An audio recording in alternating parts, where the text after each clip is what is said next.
Hey, what's going on, guys? Alex here with Adam, and this is your weekly fishing report. So, feels like fall now.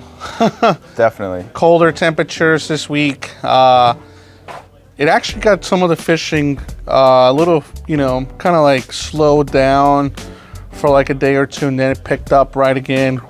The water really cooled down a little bit in most parts, whether you were in the bay, offshore, etc.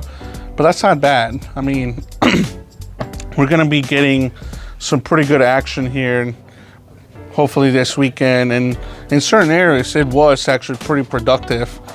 Now, right now, with a lot of this past week, with being a little windy and, after the storm and the king tide and all that, it made it tough for certain areas, but overall, the fishing was pretty productive if you were fishing shallow water, structure, or any of that in any of these creeks, rivers. Any of these places produced some good fish this past week. If you're in the area here, you don't have to go far. Most people are actually doing really well in their backyards, whether that's the Severn River, Magothy, South River, and the more you go south, obviously, like we talked about the past few weeks, it's been a mix of puppy drum, speckled trout, striped bass, you name it. There's plenty of different species in there. The biggest thing is going to be the open water fishing that's going to change.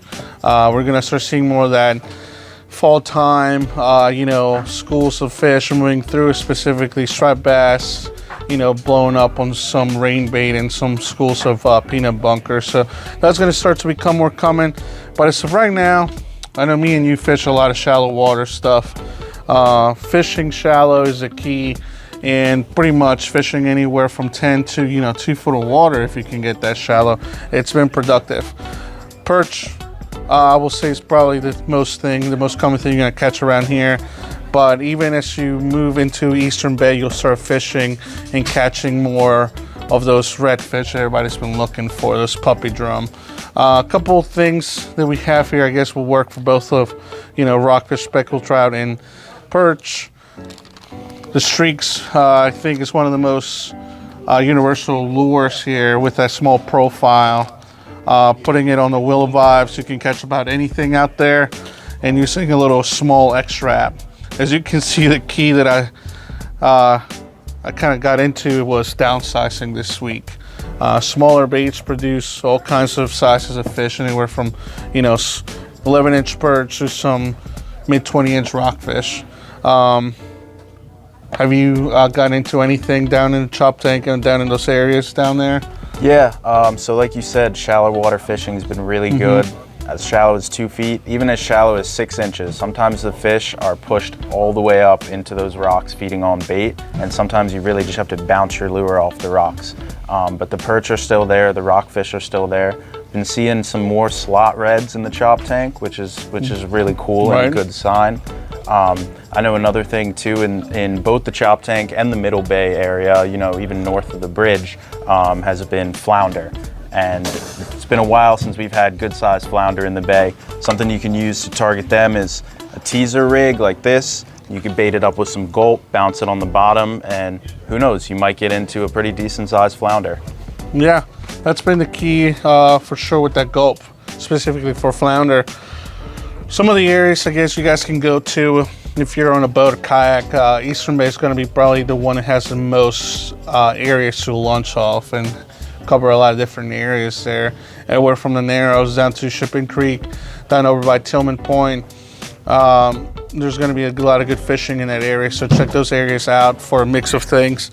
Inside of Severn, you can, if you have access to some of the private property up there, or even out of Smith Marina, there's going to be good stuff around Round Bay and down towards this South River. I would say Thomas Point Lighthouse or any of the creeks inside are going to be worth a shot. Keep an eye on the wind. If you can get out in open water, once again, you're going to start seeing those fish blowing up on bait. As we head south, speckled trout are becoming more of a thing in shallow, but surprisingly enough, those big bluefish are still around, anywhere from Solomon's down. Trolling, casting to them is going to work. Just find the bait pots and you will find those fish. The mackerel shows are still pretty kind of hit or miss. I think this is going to be one of those years where it's not going to be as productive as past years. I mean, we can only hope it picks up here, but with these cooling temperatures, it's really not going to help that much. So we're going to see that wind down. Same thing with some of the cobia and redfish. If we keep getting these colder temperatures, it might wind down a little bit, but I doubt it. I know our cobia season for us here in the lower Chesapeake, it actually stays on pretty good until literally past the closure for cobia, which is, I believe, September 16. So trolling firm has been really productive for some of the guys down south, getting a few of those fish on the troll. And I even heard some guys before the storm seeing actually good amount of cobia schooled up. So that can only tell you one thing, that that might mean that they're moving south as we speak, but who knows. I know you've done some other stuff like smallmouth bass fishing. Tell us a little bit about that. Yeah, so on the freshwater side, if you hit some of these upper parts of the rivers in the non-tidal areas is where I've been fishing of the Potomac, you know, above that fall line. The smallmouth bite, excuse me, has been pretty good on these 3-inch paddle tails. Throw them on a 3/8 ounce head or 1/4 ounce head in the really natural color. Jig it just like you would for striper. It'll drift in the current, fall really nicely, and the fish like to hit it. Yep, this is that time, you know, if it gets too windy, get out there in some of these areas, do some freshwater stuff and whatnot. There's a lot of options for sure around this general area here if you want to drive an hour, 2 hours north, anywhere really. And there's so many different types of fisheries. For you guys fishing out in the surf, whenever it gets calm, they've been doing pretty good with bull reds out of Chesapeake. They're still catching sharks. So get out there for those bull reds. It's almost time for that run to start happening down there. So keep an eye out on that. That's it for your weekly fishing report, guys. Have a good one.